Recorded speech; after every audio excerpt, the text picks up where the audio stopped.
to order. Corey, would you call the roll?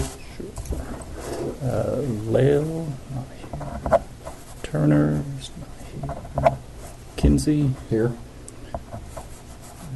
Here. Baker's here. I'm not forgetting anybody, am I? Lale, Turner are absent. Okay. That's We do have a quorum. Visitors, Mayor Arden Chafee, City Manager Joe Don Dedham, Airport Manager Greg Murray, and with the newspaper, Lynn Martin.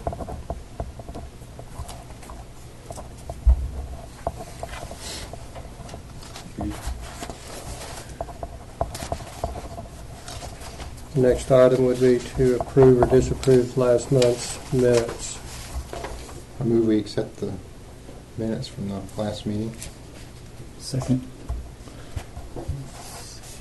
Call roll, and I'll vote. Okay. Kinsey. Yes. Washburn, yes. Baker. Yes. Item 5, discuss and take action on the lease with Camp Alva, LLC. Okay. Joe, did you want to present that? Yeah, I'll start it off and then Paul can fill in the blanks. A few months ago, I was approached by Camp Alva LLC to lease the what is now the VFW, and the property we now have leased to VFW. VFW has in effect relinquished their lease and given it up with a memorandum of understanding that they are able to use some of the property, and Camp Alva would like to enter into a lease agreement for that property with the intent of restoring it back to its original World War II condition and provide it as a historical stop for the city of Alva. The lease, it'd be a long-term lease, similar to some of the other lease agreements we have. We've patterned this lease after the most recent lease that we did with Leo Enterprises.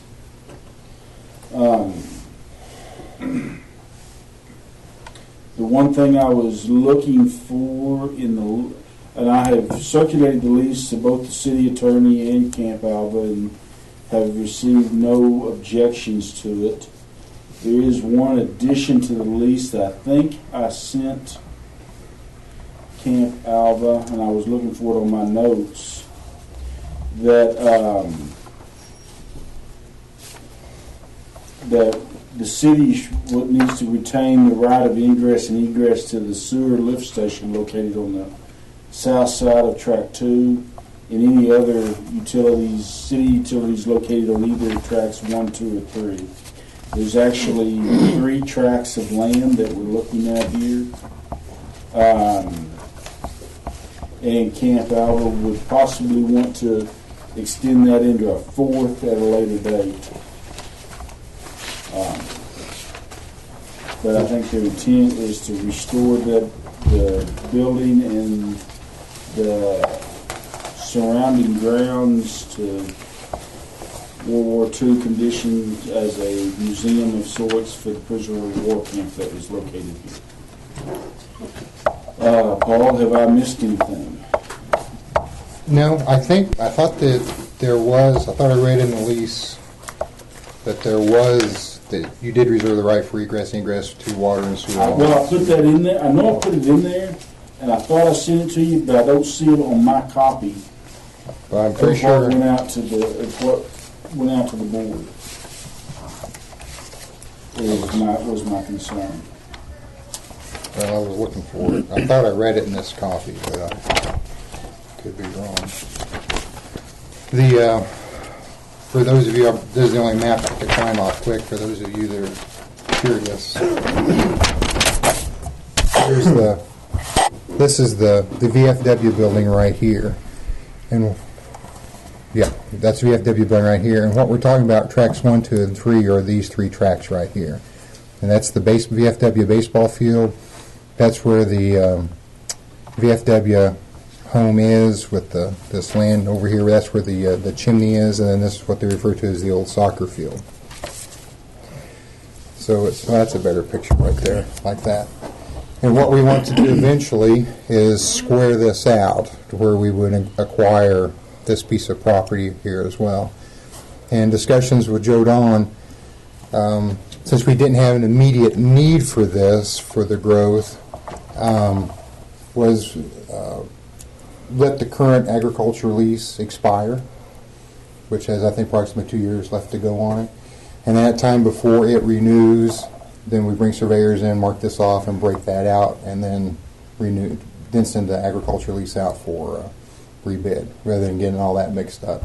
If something happens and we get a huge donation from, Mr. Gates or somebody like that, Mr. Kinsey. or Mr. Baker, Historical Society. Adolph Eichmann's great-grandson. That could expedite things, and we may need to come back and revisit that sooner. But we thought that'd be simplest, and this.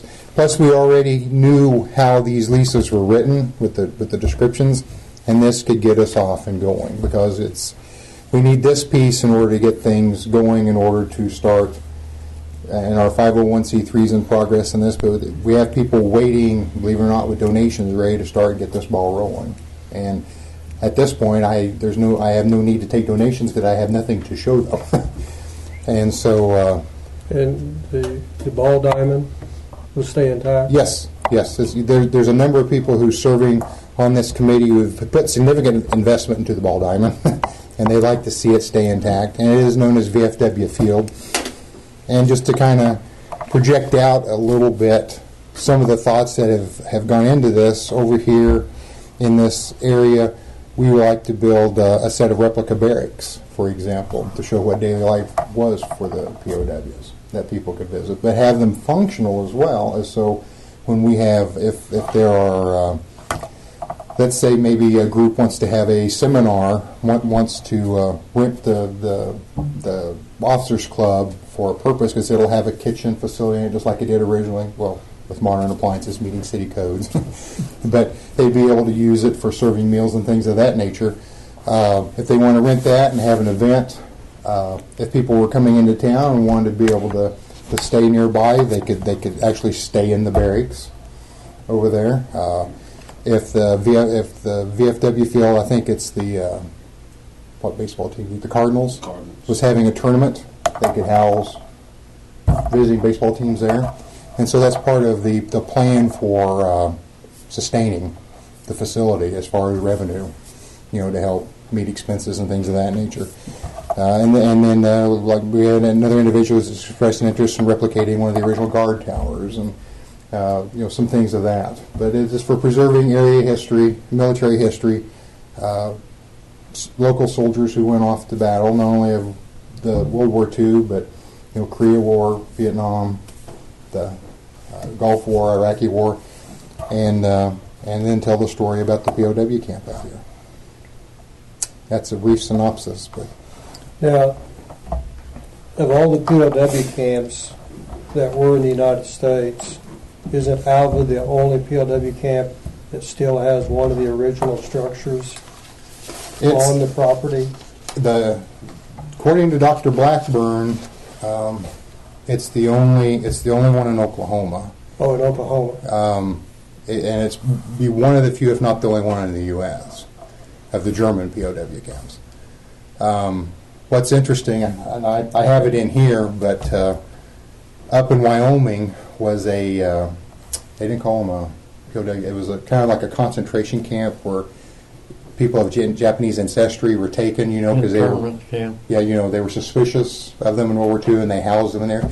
All that's left of that place is a smokestack and a shack that's falling down, and it's a National Historic Site. Wow. Out in the middle of nowhere.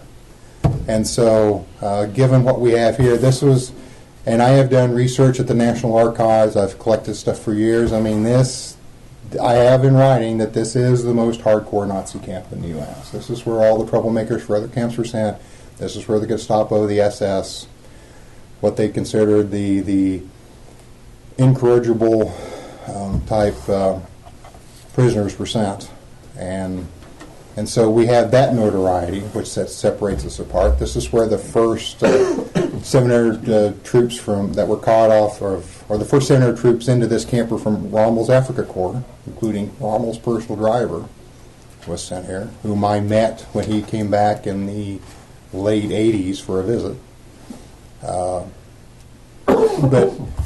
and I think there's a building there's buildings around. You can go up here to Kiowa. Their rec center was the rec center out here. So there's structures that were sold and moved off. But as far as on site, as far as something that got restored back, we would have that singular distinction in the U.S. And one of the things that would be an international draw, if you want to look at tourist attractions, this would be it. Because as time goes on, and we're losing the generation that was heavily involved in this, there's a younger generation that has questions or wants to know where did Grandpa spend World War II? On which side of the fence? It doesn't matter which side. They want to come see. And there's potential here, and there's no place that I'm aware of, and other people have been doing some research to see if this is true, but there's no national depository of like POW stories. There's places that maybe have POW stories there, but if you were researching it, there's no one place that you can go. You would have to go to a multitude of sites and get a little story here, a little story, a little story there. And we think it'd be neat that if we start here with World War II and what this camp was, that we could collect stories from anybody who had it to tell about what side of the fence you were on and be a depository for those stories. And team up with partners, with whether it be the city of Alva, the university, Oklahoma Historical Society, and the museum, the 45th Museum, and the Fort Sill Museum, and things like that, that this could be something that makes us unique and separates us out and gives us unique identity in addition to the other unique things we have here that nobody else could compete with. Sounded great. And so for the investment that we're going to do, we need a little help getting started. And so I talked to Joe Don about that, and then we need to be able to assure our investors, our donors, that we've got a relationship as such that allows the lease to continue for the investment that goes into this.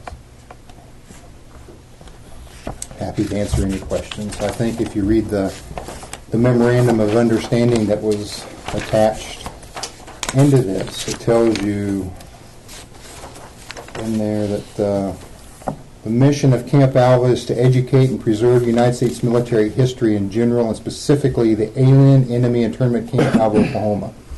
This includes the camp's structures, associated artifacts, memories, and experiences of those military and civilian persons involved in the camp's operations during World War II and its post-war existence, including the local economy, culture, and inhabitants as influenced by the camp. Because what's important is not only the camp itself, but when you start branching out, you see how this camp affected the community and things, how the people lived, the effect that the 400 U.S. soldiers here had on the town. We had a USO here. Few people even realized that we had our own USO, that there was a bus that ran back and forth. There was one phone line. For example, one of the stories, not to get long-winded, but when the generator fell out here and there was no power, the phone line went into town, the call went out, townspeople came out, surrounded the camp with their cars with their headlights pointed in so they could get the power back on to keep anybody from attempting an escape. Those are the kind of stories that we want to preserve. You had the civilian pilot training program out here, which is displayed out here in the Strickland Horner stuff. Those stories need to be preserved as well. I went around and interviewed a lot of these people before they passed away, trying to preserve their stories, and we need to save those and get them up. Just like on the top floor of the Stein building was a dance hall with a Wurlitzer jukebox in the corner, and some of the college girls would come down from campus and meet the soldiers up there, and that's where they would dance on Saturday nights. You know, those kinds of stories, which is unique. And there was a bowling alley down there, you know, in the bottom of the Montfort building, I believe it was. So, you know, there's a lot of those kinds of, and then the farmers, you know, the soldiers, the prisoners weren't allowed out much to work, but some of the farmers did use them. Some of the prisoners did escape. Some of the local farmers, particularly southeast of town, where there were a heavy German heritage, could still, at that time, speak fluently in German. And they were hired to come into the camp and work. And be common laborers and light maintenance and things like that, because they could work around and listen to what the prisoners were speaking and be able to go be debriefed to see if they were plotting any kind of escapes or things of that nature. So there was that kind of an effect on the local economy. But so there's a broad area here that we want to try to cover. I'll get long-winded. That's a kind of synopsis. Terry's been on some of the meetings and wanted somebody else from the board to kind of be aware of what was going on. If anybody has any questions, I'd be happy to answer. I see the 3 tracks here, but the optional 4th track, is that mentioned in the lease? I didn't read No, that. it's not mentioned in the lease. The lease deals specifically with the 3 tracks that we're currently leasing. The 4th will be addressed under a separate lease if we need to do that. Okay. But we'd just like to have at least a gentleman's agreement or a letter with the city or the airport board that we would have the ability to come in and get this at a later time. I just wondered if that needed to be in there before, so there wasn't a hang up. I don't know if it's in this lease, but maybe a letter or something, maybe another letter of understanding between Camp Alva and the city on something like that. Because it may not be even this lease cycle that they're ready to do that. Yeah. So we've left it out for that reason. That 4th track, we're really not sure when they're going to need it or want it. I just wondered if we want to make needed sure something that in there so down the road a completely different board that may or may not have the same opinions we have and get tied up in something. Yeah, the main thing is that it doesn't get leased out from underneath us. Yeah. That we're protected in that regard. Because part of our plan is that we working with the VFW, and the VFW still have a home out here. They have, according to them, they have access through National VFW. That if we build the right foundations and pedestals, things like that, accessing their inventory of military equipment, whether that be cannons, tanks, airplanes, helicopters, things like that. And we like to be able to access that through the VFW to bring in for display. And when we do that, in the long-term plan, one reason for needing this is to be able to develop parking for both the baseball field and for the attractions back here, because we would like to develop this area back in here with the displays, the structures, the buildings, and things like that. And we would like to be able to turn in off of Harper Road here, have a parking lot, and to draw attention from 281 South, have static displays and maybe aircraft tanks or whatever out along here in the road to be able to capture that attention as they're coming in, and then have the parking area for people to park here to come in there, buses, things of that nature, and also have the parking for this field. Because right now, when they have a game here, cars are all over the place back and through here. And as we start developing this, that's something that we'll want to limit for the work that we have going on.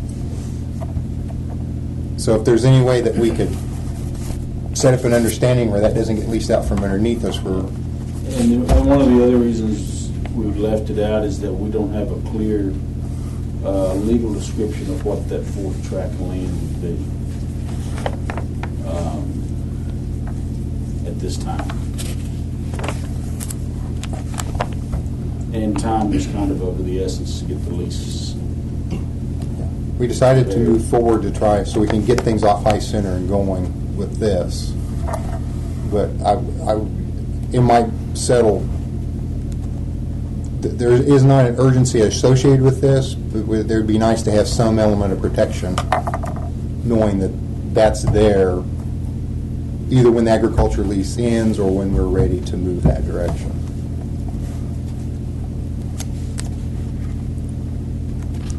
And I'm not sure, I mean, whatever you guys want to do, I'm not sure I should make any motion since I sit on this other board as well. And do we approve this lease, or do we have to recommend to the city? You recommend to the city council that the mayor sign. That's what I thought. I would make the motion that we make the recommendation that the mayor sign the lease with Camp Alva as discussed in this attachment. I'll second You're abstaining, Paul? Yeah, I should, since I sit on the other board as well. I'll vote. Okay. Turner? Yes. Washburn, yes. Baker? Yes.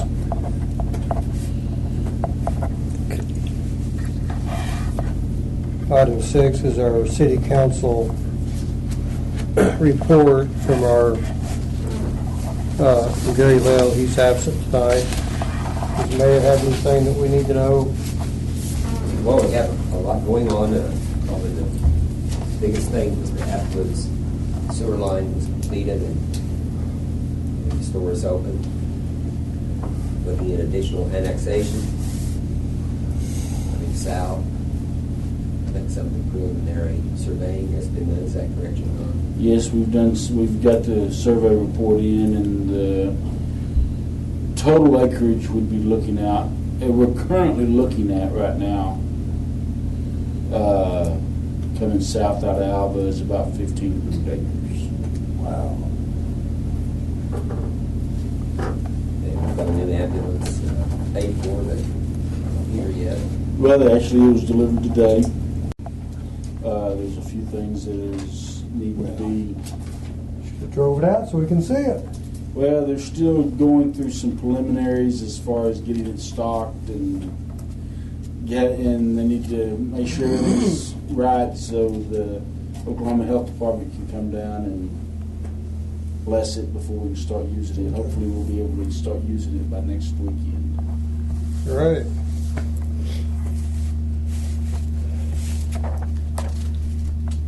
Manager's report. Greg, did you sell any fuel this month? Sold a little bit. We had a really good month last month. Sales totaled $29,933.28, which was up quite a bit from the month of February, approximately 40 to 45%, which I attribute about 65% of that was Jet A. A lot of it went to the helicopter guys that were building the high tension line, but it did have some transient traffic in that bought quite a bit also. Hopefully that will continue. I think you got one outside right there. Yeah. Outside now that needs fuel. Debating whether to run out there and help them or not. On the instrument approach, it's still under review, awaiting approval by the FAA. Just want to let you know that Shared Trust has generously provided for the spraying of pest control for the terminal building, which I was very pleased to hear about that. Just want to say thank you to them. As you can tell, the city crew's been out here sealing the cracks that we have in the asphalt, and I'd like to thank them for their efforts. It is an excellent job. Greatly appreciated. As you can tell, Erickson Steel has started construction on our equipment storage structure. They actually got the concrete poured today. They have a completion date of May 8th. I did get another quote to insulate the maintenance building from Pop & Sons out of Weatherford. Same thing, 2 inches of foam sprayed on the inside roof and walls. Their bid totaled $16,568, and to paint the foam white, $4,300, for a total of $20,868. This includes coating all the beams. Just as a refresher, the previous coat from Cool Foam to insulate and paint the foam white was $24,077. So I was able to get another quote from them. Also like to thank the board for allowing me to attend the OAOA conference this year. Anyone have any questions or anything? Did you learn anything new at the conference? I did. I got to meet Glenn Bowles, which is taking over for Ed Agnew at the FAA. And he just kind of introduced himself and let us know what the FAA's got going on as far as open grants and stuff that they're trying to get closed out. He said everything's going to be the same, which I have to take him as a word. Very nice guy.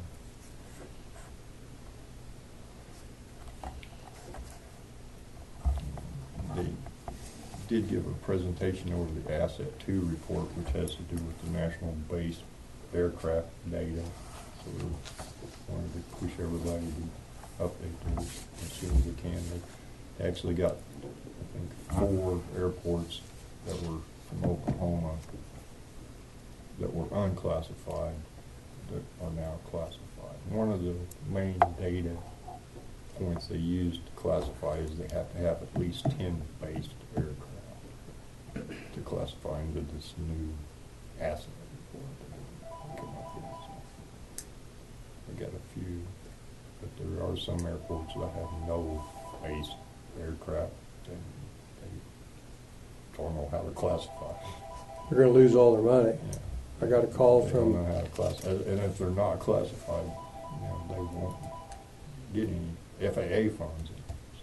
That's my Yeah. understanding. a friend of mine. He sits on the airport board in Nebraska, and they just dropped under 10 airplanes. And they just finished a new runway a year ago. Yeah. And now they're going to, if they don't get another couple of airplanes back on the field, they're going to lose all their federal funding. And they say once they lose it, it's really difficult to get it back. I'm sure. That kind of defeats the purpose of having an airplane. You don't have an airport, why have an airplane? Yeah. I think the FAA is, I don't like their idea. The funding, I guess, is going to go to the large cities and air carrier airports. That's yeah. But I was fortunate that we have, what, 50 Approximately 50. airplanes on our field, Oh. and more that want to come here. We are very fortunate to have a base jet here, which helps also, because Stillwater doesn't have a base jet. I mean, they got a lot of jet traffic, but they don't have one base there. And that helps in the eyes of the us a FAA. lot, yes. Has there been any more, and I've missed the last two, so I apologize that's already been covered, but on the instrument approach, has there been any progress that we're aware of, or are we still waiting on the FAA? Well, it was, while you were gone, they didn't approve it because of some files, or I don't totally understand it, but they've got everything that they wanted back to them, so it's under review again. And they should have received that in February, right? Yes. That man came up here and That was in February. filled the requirement in February. So we probably got another month or two. Well, I've been playing phone tag with Mike Wynn from FAA today, trying to figure out where we're at on the whole deal. But wasn't able to secure any kind of information today. Just playing phone tag with him. Just from reading the newspaper, am I correct that we don't have the ability to get any more funding until that's taken care of? Is that what I read? Well, we've gotten, they have released funding and they have approved us for funding for our next project. Oh, they have. But it's going to be, until we get that closed, pretty much it's probably going to be a project by project basis. Okay. That's kind of the push to make sure we get it closed out pretty quick. Okay. But we did receive the go-ahead for our ramp project, our taxiway ramp project that we're going to start here in the near future. Good. And they're going ahead with everything, and will we get a check from them even if this project isn't, we don't get to go ahead on the instrument runway? As far as yeah, we're approved to get started on that. FAA has approved us to start on that project. So they've released funding on it. Oh, great, okay.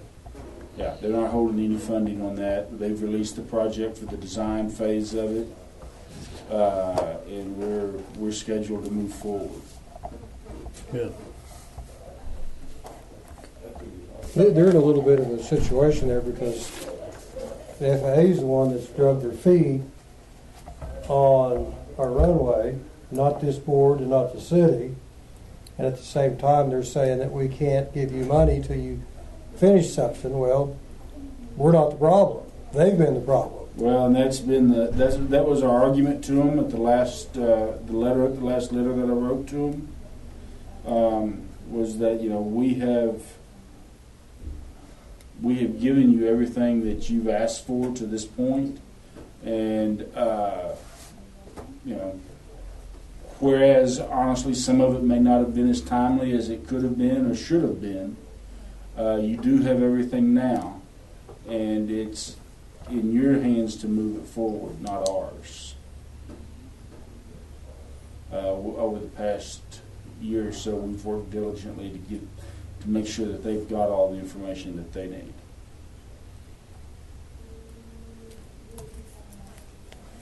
And now it's just fitting it into their queue, and that's kind of what I was wanting to find out today before I came here, but just I wasn't able to get a hold of them.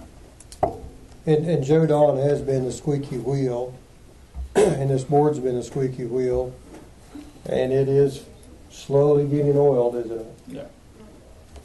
I was going to ask Greg on that second bid on that building installation. I assume that didn't include tearing out the old installation. I was going to ask him the same thing. Okay. In regards to that, Joe Don, on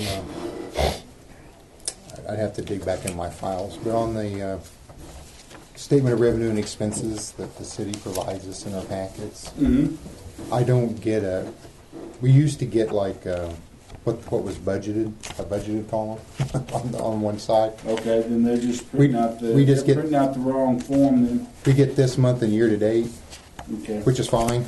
But I was curious if you might know off the top of your head of all the thousands of accounts you take care of, how much is left in our property maintenance budget?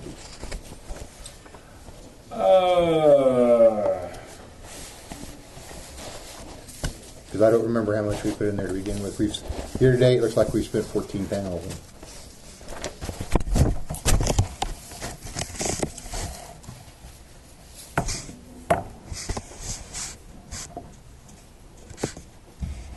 You may be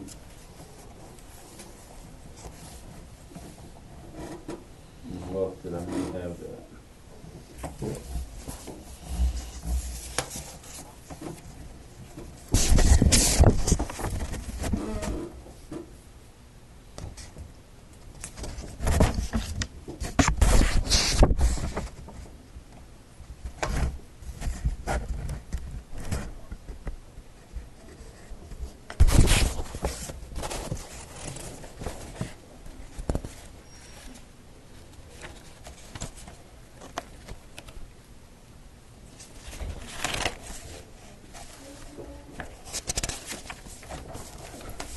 It's just Property maintenance right now, I've got a budget balance of $9,230.80. That would be as of March 31st.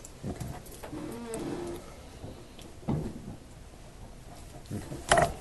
I can remember how much we put into that. How much we put into it? I didn't remember how much we had originally budgeted. We had originally budgeted $25,000. $25,000. Okay. And I think we have that. It's on the second to last page of the financials. Really? Shows 9,165. It's a little bit different.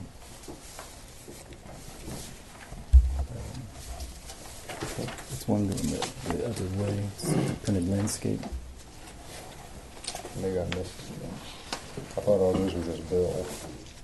Should be like the next one. Well, our new physical year isn't that far away, Oh, couple there of it months. is. I'm sorry. Yep. Wow, okay. And maybe we can address this insulation issue at that time, get in the first part of the year. Yeah, I didn't know. I thought maybe if we had a significant amount, that may be something we could start before this fiscal year ended with. My other question was, I didn't recall offhand, did we spend our contingency money on I something? do not have anything spent out. As of March 31st, I do not have anything spent out of that. Under what line item is it contingency fund listed then? It's going to be under other services and charges. Okay, it shows 0 and 0. Oh, we spent 0 and 0, so we still have that 10,000. Right. All right. Just something to consider if you wanted to get a head start in this fiscal year, unless the sky falls in. Mm-hmm. There's some money that you could, because I know in order to start working that hangar, there's going to have to be advance notice given to be able to move enough items out and set up work elsewhere while that building's undergoing work. Just something to consider before the next board meeting. I just thought, since Greg had another quote here, that You're we'd look at close. those numbers. Yeah. The money's almost there. So How about tearing it out? How are we going to address that? That bid, is that removing the old insulation? That somebody still has to do that. Right. They wouldn't be able to do How are we going to manage that? Is it sprayed in, or is it they're just under there? Blanket. blanket. It'll. I just did some. If you Your experience. and I'm not willing to do it again. But it wasn't that bad. I had some of my guys that'd go and slice at the top and it would just fall off, and then we just left what was behind the beam. It wasn't hard. I think it could be taken care of So reasonably. Corey has guys. He has guys and Corey has experience. guys and experience. He can supervise. And All right, we solved that issue. of course, the airport would pay those guys, wouldn't they? I don't think I have any guys I can spare right now. They might train you. I said to Yeah, could Paul, always- let's we do could some always work talk on to that Dale, between now and the too. next agenda. Yeah. See if we can get that on next month's agenda. That's a good idea. If you want to stop by sometime. Moving on, remarks and inquiries from airport board members. start the flying breakfast this Saturday. I gotta get the email sent out tonight. Terry said he could cook bacon. Sure. If anybody else can cook, feel free to show up. Well, that's a good little project. That brings people in from a lot of cities to our airport, sells a little fuel, and it's a good PR program that Paul has going on. I think it's really, really good. That's the 19th. This Yes. very next day. Yes. I have it set probably from, it's getting daylight about 7. Probably from 7:30 to 9:30. If we set it too early, the Kansas guys can't get in. They don't like to get up when it's dark, get out there in their cold airplane. Next item, remarks. Everybody finished? Remarks from our citizens, guests. Lynn got his ramp put in. He's happy. They did a nice job. Looks very good. Good. If not, this meeting is adjourned.